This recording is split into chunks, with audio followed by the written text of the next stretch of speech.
Le gouvernement constate une légère accélération du taux d'inflation via une petite hausse des prix des céréales, légumes et du poisson au marché d'échange, d'où les dollars américains est apprécié par rapport au franc congolais. Célébration ce mercredi 7 septembre de la journée internationale de l'identité sous le thème « Parce que l'identité est plus que jamais importante pour le Congo émergent ».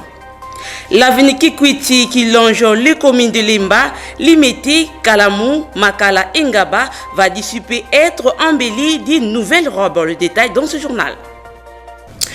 RS de vous retrouver, mesdames et messieurs, bienvenue dans cette grande édition du journal. À la une de l'actualité, le gouvernement constate une légère accélération du taux d'inflation due à une petite hausse de prix des céréales, des légumes et du poisson. Le marché d'échange a été marqué par une légère appréciation du dollar américain par rapport au franc congolais. Suivez les comptes rendus de la réunion du comité de conjoncture économique.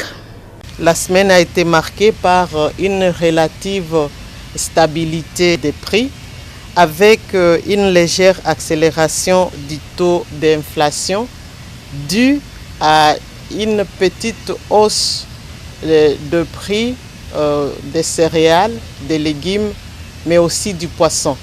En ce qui concerne le marché d'échange a été marqué par une légère dépréciation du franc congolais par rapport au dollar américain. Le secteur minier a été marqué d'abord par une page noire. Il y a un accident qui a eu lieu au Sud Kivu le vendredi 11 dans un site d'exploitation artisanale dû à une pluie diluvienne qui s'est abattue sur la ville de Kamituga et ses environs. La situation provisoire des pertes en vies humaines fait état de 50 victimes. Jusque-là, on a retrouvé 20 corps, mais on est en train de continuer à chercher les autres. Le gouvernement a décidé d'une enquête sur ces sujets-là, mais aussi a décidé de suspendre l'exploitation artisanale des minerais sur ces sites.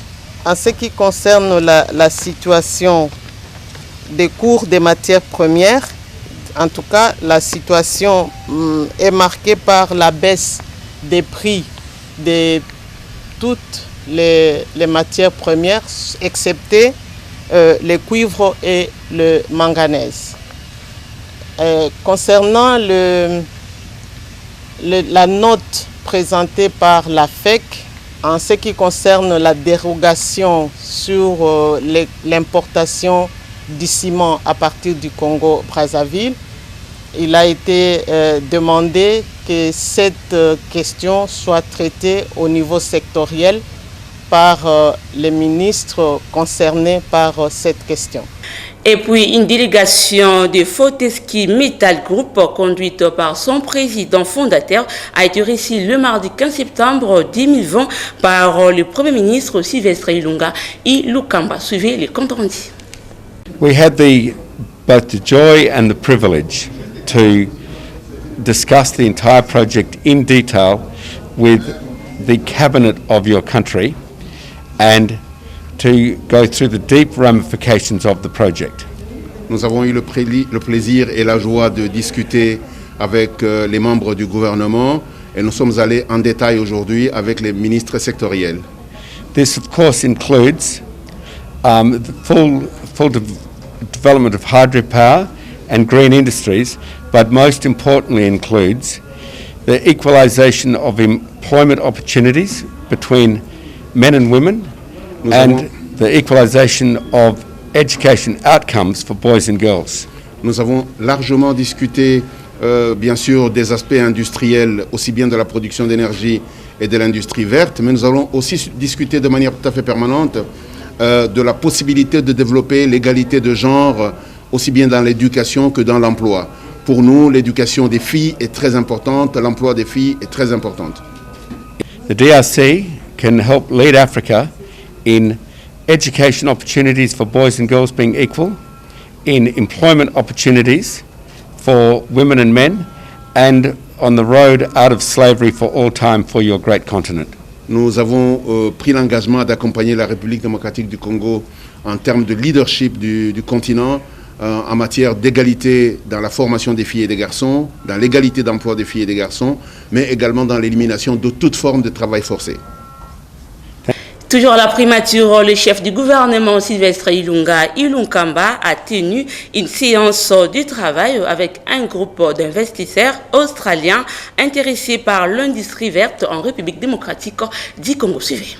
They are some of the people in my delegation are some of the finest technical people in green industries for fertilizers, for fuels, for metals and for hydro development, which you can gather together in the world in one place.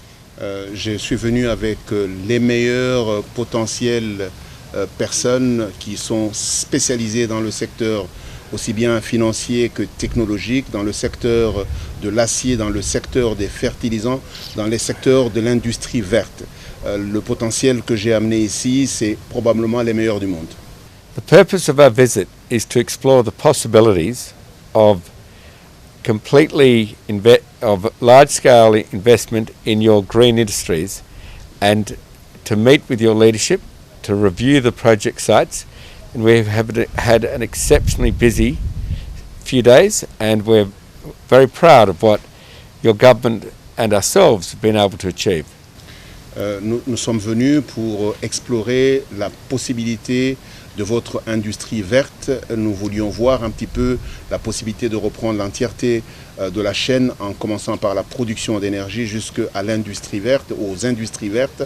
Nous avons eu un temps extrêmement intense, nous avons eu d'extrêmement bonnes réunions et nous sommes fiers des personnes que nous avons rencontrées. I think you have a gracious, benevolent and decisive leader in the Prime Minister.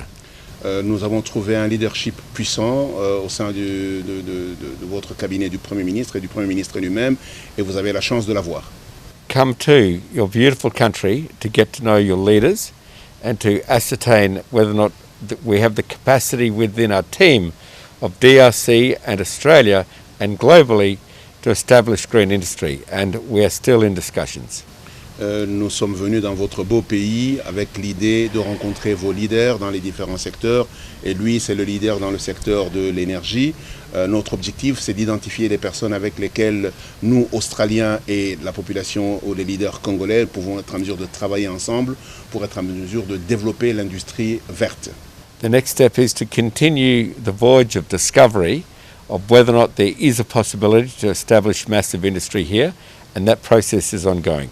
La prochaine étape, c'est de poursuivre les discussions que nous avons pour être en mesure d'identifier les différentes possibilités et les voies par lesquelles nous allons passer pour être en mesure de faire une industrie verte massive dans ce pays. Autre chose à présent, lors de son discours à l'ouverture de la session ordinaire à l'Assemblée nationale, Janine Mabunda, présidente des 7 chambres, a rejeté toute initiative en dehors des institutions, chose qui ne rencontre pas la démarche entreprise par la société civile de la République démocratique du Congo, qui pour elle cherche la destitution de la chambre basse du Parlement conformément à l'article 148 de la Constitution. Suivez les coordonnateurs de la société civile Christopher Ngoye Moutamba au micro de Dodo Kalonji et Daniel Longato. Là ne nous surprend pas. On sait que l'Assemblée nationale, dans sa configuration actuelle, c'est un dada comme on dit. C'est une astuce pour permettre à ceux qui veulent se cramponner au pouvoir, au détriment de la volonté populaire, de s'y cramponner. Et raison pour laquelle nous avons initié cette pétition qui a 2 options. La première, c'est la dissolution de l'Assemblée nationale et le divorce de la coalition FCC-Cash. Nous visons sur ces 2 éléments-là. Pourquoi? Parce que aujourd'hui, ce n'est pas à démontrer. Tous les Congolais sont au fait que le pays est bloqué. Lorsque l'État, qui est l'émanation du peuple congolais, dont la mission essentielle est d'apporter le bonheur et le bien-être au peuple congolais, l'État est bloqué parce que pris en otage par un groupe d'individus, pris en otage par une coalition. Et de ce fait, s'il faut réformer l'État, s'il faut sortir l'État dans cette situation, c'est le peuple souverain primaire qui agit. Et c'est pourquoi il est souverain primaire. Donc il peut décider surtout, il peut décider de tout. Alors le peuple est au-dessus de ceux qui pensent qu'ils peuvent se réfugier derrière certaines dispositions et tout ça pour contraindre ou rendre le peuple, tout un peuple en otage. Moi je crois que le peuple est assez mûr et il comprend ce discours-là et il sait comment il va agir et soyez calme, il sait comment il va agir et très bientôt. Les signatures, nous n'allons pas les adresser à l'Assemblée nationale. Nous allons les adresser au président de la République. Nous allons les adresser. On dit les signatures, la pétition est adressée à l'autorité. Et ici, non. La Constitution ne dit pas ça. Il dit à l'autorité compétente. L'autorité compétente en cette matière ici, c'est le président de la République, qui est le garant de du bon fonctionnement des institutions. Et c'est lui que la Constitution reconnaît qui peut dissoudre l'Assemblée nationale. Je l'ai annoncé au titre célébration, c'est mercredi 16 septembre, dit la journée internationale de l'identité. À cette occasion, l'Office national de l'identification de la population ONIP en a profité pour faire un plaidoyer en faveur de la consécration de la dite journée placée sous le thème parce que l'identité est plus que jamais importante pour le Congo émergent. Cadre choisissant l'an rouge de l'hôtel du gouvernement. Reportage de Clarisse Chibanda et Freddy Ikotama. L'identité légale est un droit fondamental qui n'est susceptible ni de restriction, ni au moins de suspension, même en cas d'urgence. Consacrer la journée du 16 septembre de chaque année comme journée internationale de l'identité par les Nations Unies indiquera non seulement un consensus général sur l'urgence de l'identité légale, mais montrera également que le moment est venu pour le monde de reconnaître l'un des atouts le plus important qu'un être humain puisse posséder, à connaître son identité légale.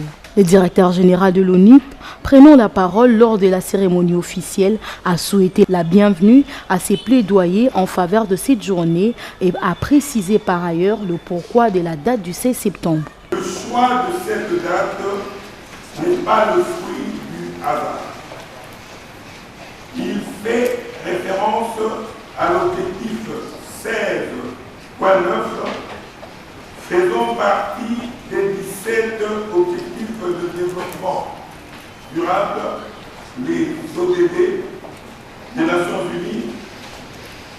Ce 16e objectif, en son point 9, fait obligation aux États de garantir une identité juridique à tous d'ici 2030. Les missions de l'ONIP ont été également définies et éclairées par Richard Ilunga. L'ONIP, établissement public à caractère technique et administratif, créé par le décret numéro 011/48 du 3 décembre 2011 et ayant pour mission principale l'identification systématique de la population, la création et l'entretien du fichier général de la population, l'octroi de la carte d'identité, est prêt à accompagner le chef de l'État dans l'accomplissement de sa vision pour l'émergence d'un Congo nouveau, fort et prospère. En RDC, force est de constater l'absence d'un système complet, cohérent et efficace en matière de gestion de l'identité, d'enregistrement de faits d'état civil. Quand on pense que si tout ce monde-là ne sont pas identifiés, leur vie ne vaut pas la peine d'être vécue, on pense qu'il faudrait aussi considérer, mettre en place une journée où le monde entier va célébrer la journée de l'identité, puisque d'après les données de la Banque mondiale, il y a près d'1 milliard de personnes qui ne sont pas, reconnues. Et ne pas être reconnues, c'est qui officiellement n'existent pas. C'est comme s'ils étaient des sans-identité. Et ce n'est pas normal. Ce grand pays doit identifier sa population et a déjà mis en place tout ce qu'il faut. Il ne reste plus que la volonté politique. À noter que la Journée internationale de l'identité a été choisie pour commémorer l'objectif de développement durable qui appelle à une identité juridique pour tous, y compris l'enregistrement des naissances d'ici 2030 et de sensibiliser l'opinion sur le rôle important que joue l'identité pour permettre aux individus d'exercer leurs droits et leurs responsabilités de manière juste et équitable dans une société moderne. Toujours dans l'actualité, le président Félix-Antoine Tshisekedi Tshilombo, Denis Sassou Nguesso, Boni Yayi et l'ex-première dame Marie-Olive Lembe Kabila, ainsi que plusieurs personnalités ont assisté à la messe des suffrages en mémoire de Madame Germaine Djembo. Reportage. C'est à 8h30 ce mardi 15 septembre que le corps de Germaine Djembo Poto a été levé dans la grande intimité familiale à l'hôpital du cinquantenaire de Kinshasa. Et juste après, le cortège funèbre a pris la direction de la résidence familiale à Binza Pigeon où le corps de la sœur de la première dame de la République du Congo a été exposé pour un recueillement suivi du dépôt des gerbes des fleurs. Premier à arriver sur l'avenue Poto-Gallo à Binza Pigeon, le président Félix-Antoine Tshisekedi, accompagné de son épouse Denise Nyakeru, accueilli par le couple Denis Sassou Nguesso. L'on a également remarqué la présence des présidents des deux chambres du Parlement et du Premier ministre ainsi que de quelques membres du gouvernement du Congo-Brazzaville. Accompagnés de leurs épouses, les présidents Félix-Antoine Tshisekedi Tshilombo de la République démocratique du Congo et Denis Sassou Nguesso de la République du Congo ont ensuite participé à la messe des suffrages organisée en la cathédrale Notre-Dame du Congo pour le dernier hommage à Madame Germaine Djembo Poto. Le président honoraire du Bénin, Thomas Boni Yayi, Madame Olive Lembe, épouse du sénateur à vie Joseph Kabila et plusieurs officiels du Congo-Brazzaville et de Kinshasa, ainsi que les membres de famille étaient tous présents à la cathédrale Notre-Dame du Congo. Présidé par l'archevêque de Kinshasa, le cardinal Fridolin Ambongo, assisté du cardinal émérite Monseigneur Laurent Monsengo Passigna et Monseigneur Albert Kisonga, cette célébration eucharistique a été l'occasion pour l'archidiocèse de Kinshasa de rendre un hommage mérité à Germaine Djembo, fervente chrétienne engagée à la paroisse Saint-Sacrement au-delà de sa filiation présidentielle. Dans son homélie, le cardinal Fridolin Ambongo a comparé la vie de Madame Germaine Djembo à celle de la vénérable Tabitha évoquée dans les Saintes Écritures, une femme de foi dont les œuvres resteront un témoignage indélébile. Née à Kinshasa le 1er août 1945, Madame Germaine Djembo Poto est décédée le 31 août 2020 à Paris à l'âge de 75 ans. Originaire de la province du Nord Ubangui, Germaine Djembo fut deuxième d'une famille de 10 enfants. Elle laisse derrière elle 8 enfants et plusieurs petits-fils inconsolables. La famille de l'illustre disparu a remercié l'assistance pour le soutien pendant ce moment difficile. Et juste après la messe, le cortège funèbre a pris la direction de la nécropole de l'Incélé, sa dernière demeure, où l'illustre disparu a été inhumé dans le strict respect de l'intimité familiale.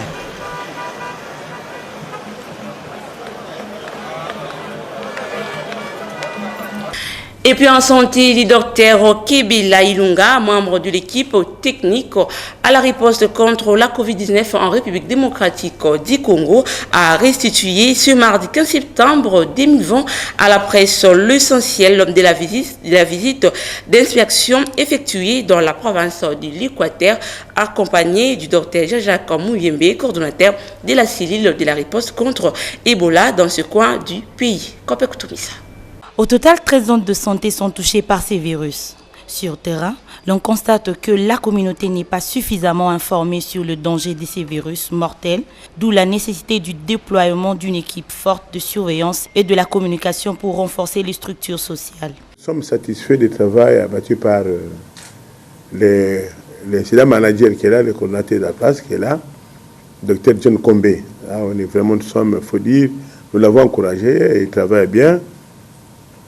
Mais il y a des grands défis. Le grand défi, c'est quoi? Vous savez, la province est grande. Jusqu'à l'épidémie n'est pas seulement localisée dans une zone de santé, c'est plusieurs zones de santé. Parce qu'un grand nombre de nombre, je crois que ça doit être 12 ou 13 maintenant zones de santé. Puis les zones sont un peu éloignées les unes des autres. Donc il y a un grand défi sur la communication.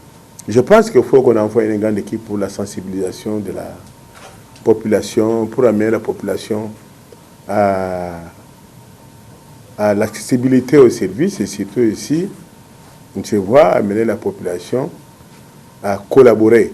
Hein? Et aussi, ce n'est pas seul, même les prestataires aussi. La situation épidémiologique de la Covid-19 au Nord Kivu a été également abordée. Selon le dernier rapport, l'on observe une montée en flèche de cas confirmés dans cette partie du pays. Face à cette situation, le docteur Kebela explique. Je pense que vous connaissez le foyer de Nord Kivu, ça fait quelques semaines qu'on a pu observer ça. Mais quand vous voyez monter, vous prenez les cumuls exponentiels, il faut voir les cas par semaine. Si on voit par semaine, Goma, je pense qu'il y a eu baisse des cas au niveau de Goma. Je sais que maintenant, c'est au niveau de... C'est à Butembo. Hein, c'est à Butembo, quoi.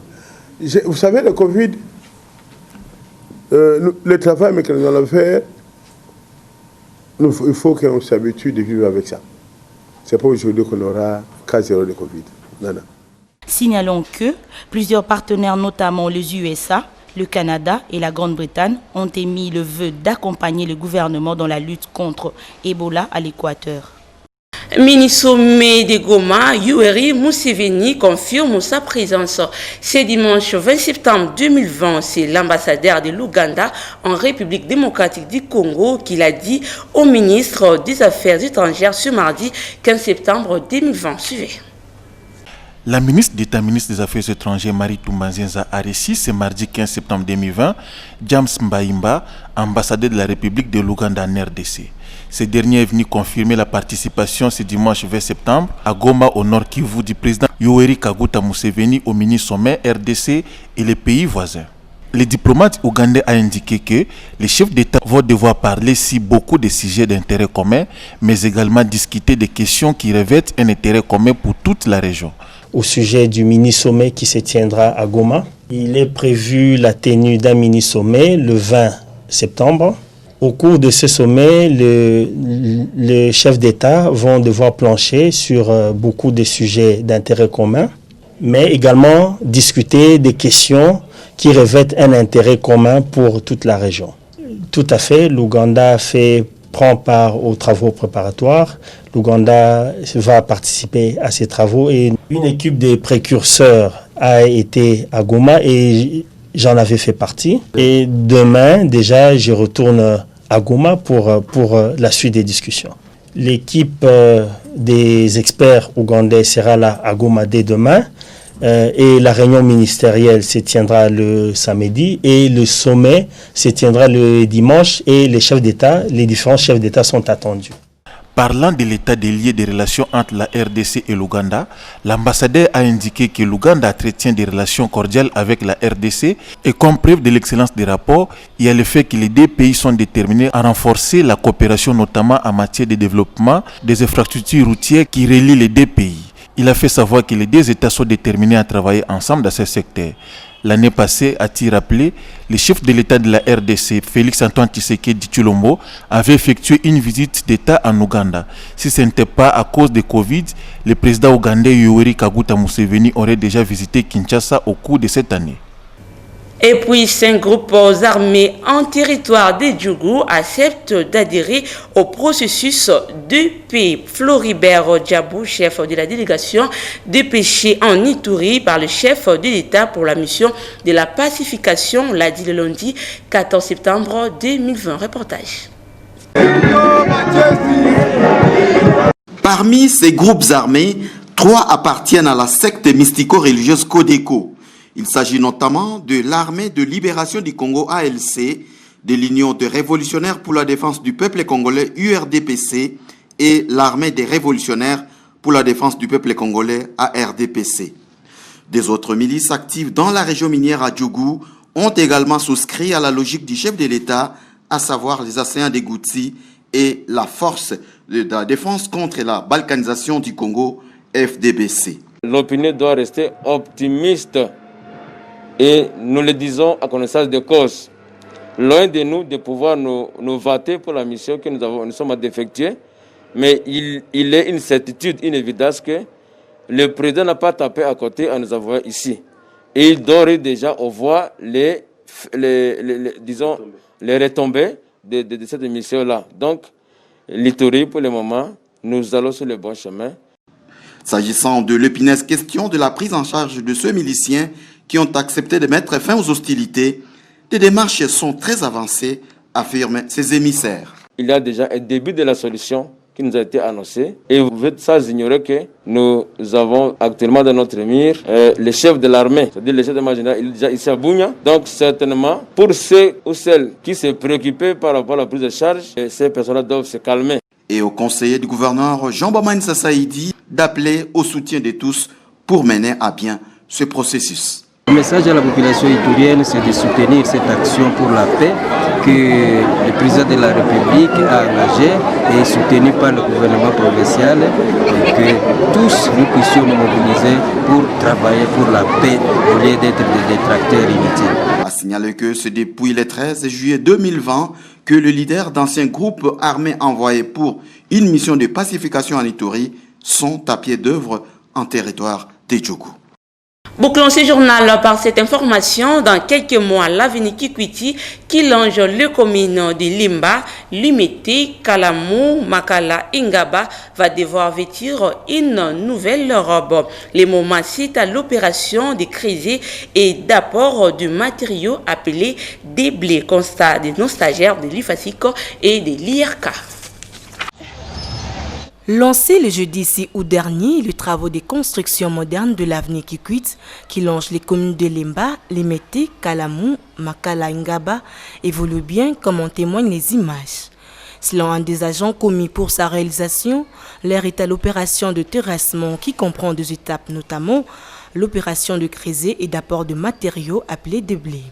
Pour les usagers de ces tronçons, la construction de cet axe routier permettra de limiter les embouteillages enregistrés entre la deuxième entrée de la foire internationale de Kinshasa et le rond-point Super Limba. Raison pour laquelle il remercie le président de la République, le gouvernement ainsi que le gouverneur de la ville de Kinshasa.